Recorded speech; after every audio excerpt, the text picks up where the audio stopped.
Saudara, tim Sus Polri akan menyampaikan hasil terkini pengusutan pembunuhan berencana Yosua. Kami akan membahasnya bersama juru bicara tim advokat penegakan hukum dan keadilan Tampak, Sandi Ebenezer Situngkir, dan sudah bergabung bersama kami. Bung Sandi, selamat malam. Selamat malam, Mas Aiman. Apakah Anda setuju dengan apa yang kemudian disampaikan oleh Pak Mahfud MD? Kelompok Irjen Sambo membentuk seperti kerajaan di Polri, ini luar biasa. Ya, saya kira kalau Menko Polhukam menyampaikan seperti itu, saya kira itu belum cukup gitu ya. Bahkan belum cukup itu? Tidak cukup, Mas Aiman. Karena Menko Polhukam itu adalah penyelenggara negara gitu ya. Kalau Menko Polhukam juga hanya berkeluh kesah gitu ya, mestinya jangan berkeluh kesah. Gitu. Ya. Menko Polhukam sebagai penanggung jawab terkait dengan politik hukum dan keamanan itu mestinya bertindak. Gitu. Saran kami dari Tampak itu sebenarnya supaya Presiden membentuk tim kepresidenan untuk menyelesaikan semua persoalan ini gitu ya. Kalau pejabat negara selalu mengeluh gitu, terus kita rakyat tampak yang mendarmabaktikan ya hidupnya untuk persoalan ini, terus mau berbuat apa? Gitu. Sebentar Pak Bung Sandi. Tadi saya mendengarkan apa yang disampaikan oleh Pak Mahfud. Pak Mahfud mengatakan bahwa kelompok Irjen Sambo seperti membentuk kerajaan dan semuanya dikatakan ya sudah diproses.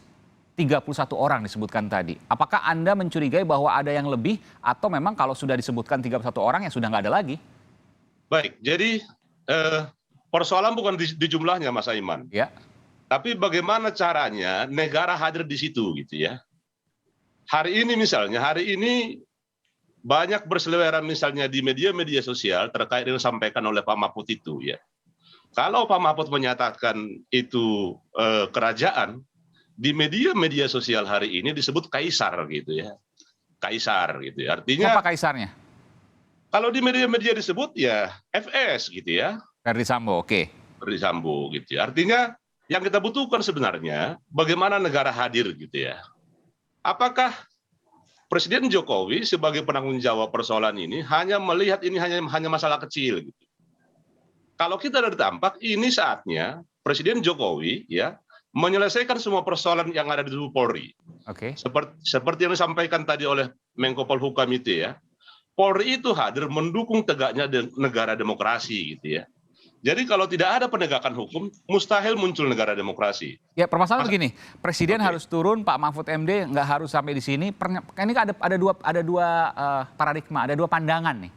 Yang pertama, ya sudah selesai karena 31-nya sudah diproses, ada etik, ada pidana, bahkan banyak yang kemudian dipidana ya dari 31 itu. Ada yang berat dipidana, lalu kemudian yang kurang berat mungkin etik. Kita akan tunggu nanti dan kita tunggu keterbukaan juga dari pihak kepolisian untuk hal ini. Dan yang kedua, kalau seandainya dianggap, oh masih ada lagi kok selain 31, banyak, maka kemudian Presiden harus turun tangan. Yang mana pandangan Anda? Yang pertama atau yang kedua? Gini Mas, jadi Tampak itu kan... Ini pertanyaannya pertanyaan sederhana sebenarnya. Yang pertama sudah 31 itu selesai atau jangan-jangan masih ada yang lain? Yang kedua? Yang kedua Anda menyatakan itu. Kenapa Anda punya praduga seperti itu? Pertama kami membuat pengaduan resmi ke Komisi Pemberantasan Korupsi pada minggu lalu gitu ya. Kami melihat entry point ketika ada dugaan pemberian uang kepada LLPSK gitu ya. Itu kemudian kami laporkan kepada KPK ya. Jadi yang kami lihat di situ bukan hanya terkait dengan uang yang 2 amplop yang tebalnya 1 senti itu, bukan. Ya. Tapi apakah terkait dengan 31 orang atau 61 orang yang sekarang ini diproses, itu melakukan perbuatan itu hanya hubungan atasan dan bawahan gitu. Atau ada faktor lain seperti faktor uang yang mendorong mereka melakukan itu. Kemudian kalau ada 30 sekian, ada 60 sekian gitu ya, itu berarti kan uang itu kan dari mana gitu ya. Sumbernya dari mana? Nah, hari-hari ini, 2 minggu terakhir ini seperti yang disampaikan Mas Aiman tadi itu, bagaimana masif gitu ya, pemberantasan judi di Polda Sumut, di Polda Sumbar gitu ya. Apakah ini ada efeknya dari kasus ini? Nah, kalau Kapolri yang mengerjakan itu, saya kira tidak akan jelas gitu ya. Tapi kalau misalnya Presiden Jokowi membentuk tim kepresidenan gitu ya terkait dengan persoalan ini, saya kira itu akan meningkatkan citra Polri ke depan. Tawaran kami 2 hari yang lalu adalah dari Tampak itu meminta kepada Kapolri membentuk majelis persidangan etik yang independen. selama ini kan persidangan etik di polisi itu hanya diwakili oleh polisi gitu ya. Ini peradilan, Bos, kan? Peradilan itu harus independen. Walaupun etik internal kepolisian. Sekarang kita lihat misalnya di Mahkamah Agung dan Komisi Yudisial gitu ya. Hakim yang diduga melakukan kesalahan, ada panel ad hoc antara Komisi Yudisial dan Mahkamah Agung. Mahkamah Konstitusi ada pelanggaran etika, Mahkamah Konstitusi membentuk ad hoc yang terdiri dari hakim Mahkamah Konstitusi dan masyarakat gitu. Nah, ini sekarang saatnya gitu. Saatnya Polri melakukan itu. Supaya, ada ad hoc juga dari pihak luar yang dianggap independen dan ahli. Betul. Jadi kemarin itu misalnya contoh Mas Aiman, ketika misalnya AKBP Brotoseno, ya, faktanya Kapolri mau memperbaharui perkap itu gitu. Kemudian ada mekanisme PK. Itulah kemudian alasan Kapolri untuk membuka persidangan kembali, kemudian melakukan pemberhentian kepada AKBP Brotoseno. Nah, ini di luar AKBP Brotoseno ini ada persoalan lebih besar. Kalau Kapolri tidak mau, saya kira saatnya Jokowi sebagai presiden, sebagai penanggung jawab dari negara ini harus turun, gitu Mas. Oke, jadi Anda mencurigai bahwa ada angka lebih dari 31 yang sudah, yang di luar 31, yang mungkin bagian dari kekaisaran Verdi Sambo, begitu ya? Jadi sederhana aja Mas Aiman, ya, sederhana Mas. Kita tidak mau misalnya kalau yang 31 sekian ini orang ini hanya dipandang sebagai pelanggaran etik dan pelanggaran menghalang-halangi penyidikan gitu. Tapi harus lebih jauh dari itu, apakah ada aliran dana kepada mereka ini sehingga tercipta skenario seperti itu. Karena begitu Mas. Dan semuanya akan terbongkar jelas tuntas. Harus tuntas Mas. Ini saatnya kita mencintai Polri ini. Karena Polri ini harus baik ke depan. Jelas, tuntas, dan satu lagi terbuka. Terbuka ini baik prosesnya maupun orang-orang yang ada di dalamnya supaya juga kemudian bisa dipantau. Bukan katakanlah misalnya ajang untuk intrik politik internal dan lain sebagainya. Iya, sangat betul Mas. Apa yang bisa Anda sampaikan di sini ketika kemudian perkap ya, peraturan Kapolri misalnya belum memunculkan itu. Apakah Kapolri harus segera mengubah itu untuk kemudian memproses etik secara terbuka dengan tim ad hoc yang ahli dan independen? Ya, jadi Polri ini kita butuhkan Mas ya. Apapun ceritanya kita mencintai Polri yang baik dan benar gitu ya. Kalau selama ini polisi melakukan persidangan etik kepada anggotanya dilakukan secara internal, itu melanggar prinsip peradilan. Ya. Peradilan itu harus bebas dan independen. Ya. Bagaimana polisi memeriksa polisi, pelakunya polisi, yang mengadili polisi gitu. Itu sangat melanggar prinsip pengadilan gitu ya. Jadi harapan kita ke depan terkait dengan pelanggaran yang ada di kasus ini tidak semata-mata terjadi hanya pelanggaran etik dan penyimpangan menghalang-halangi penyidikan. Harapan kita Kapolri berani gitu membuka semuanya. Kapolri Listio Sigit itu harus meninggalkan legasi yang baik untuk negara dalam masa jabatan dia gitu. Supaya ada hadiah juga bagi anak-anak kita ke depan gitu. Itu, Mas. Anda mencurigai bahwa ini bukan sekedar hanya soal kerajaan, istilah yang disampaikan oleh Pak Mahfud, tapi ada aliran uang yang mengunci satu dengan yang lainnya di tubuh internal Polri. Begini Mas Ahmad, jadi kalau terkait dengan bisnis-bisnis ilegal misalnya kan sudah menjadi pergunjingan di masyarakat gitu ya.